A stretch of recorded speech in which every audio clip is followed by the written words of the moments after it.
Question number 5 है, एक शब्द या वाक्य में उत्तर दीजिए। फर्स्ट है, संख्या 5005 के अभाज्य गुणनखंड लिखिए। सॉल्यूशन देखते हैं।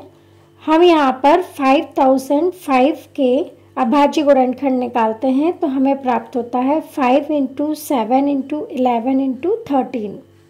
अतः हमारा आंसर है 5005 = 5 × 7 × 11 × 13। सेकेंड है, रैखिक समीकरण y = mx + 3 में यदि x = -2 y = 5 हो तो m का क्या मान होगा। सॉल्यूशन देखते हैं।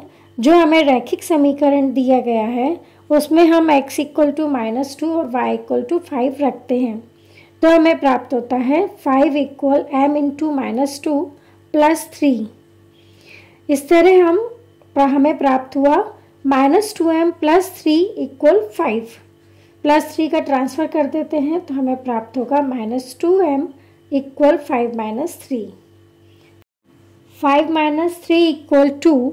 इस तरह हमें प्राप्त हुआ -2m = 2। -2 का हम ट्रांसफ़र कर देते हैं तो हमें प्राप्त होगा m = 2/-2। इस तरह हमें m की वैल्यू प्राप्त हुई -1।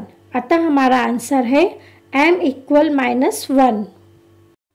थर्ड है, क्या सभी समद्विबाहु त्रिभुज समरूप होते हैं।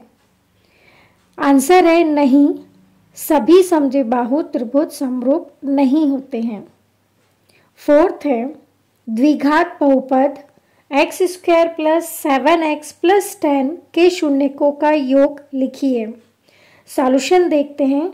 हमें द्विघात बहुपद दिया गया है x² + 7x + 10। दिए गए बहुपद की तुलना हम ax² + bx + c से करते हैं तो हमें प्राप्त होता है a = 1, b = 7 और c = 10। जैसा कि हम जानते हैं कि शून्यकों का योग होता है -b/a। हम b और a की वैल्यू रख देते हैं तो हमें प्राप्त होगा -7/1। अतः हमारा आंसर है -7। शून्यकों का योग = -7।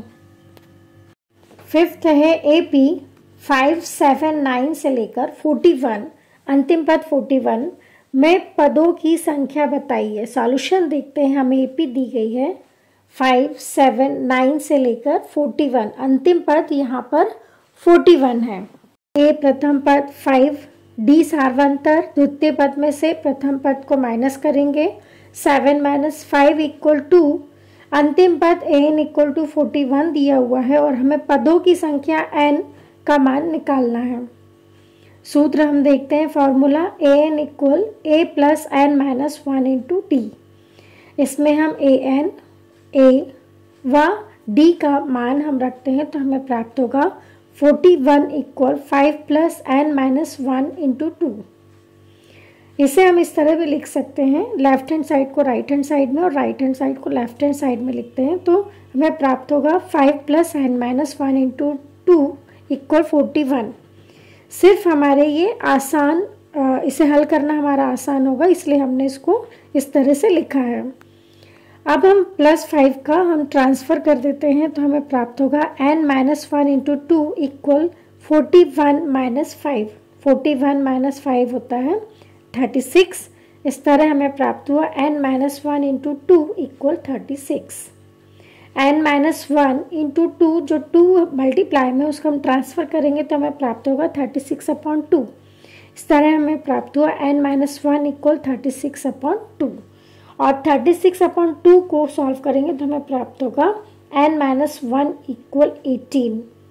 -1 का ट्रांसफ़र करेंगे तो हमें प्राप्त होगा n = 18 + 1 = 19। अतः पदों की संख्या बराबर है 19। सिक्स्थ है, यदि किसी द्विघात समीकरण के विविक्त कर का मान धनात्मक हो तो उस समीकरण के मूलों की प्रकृति कैसी होगी। आंसर है मूल असमान एवं वास्तविक होंगे।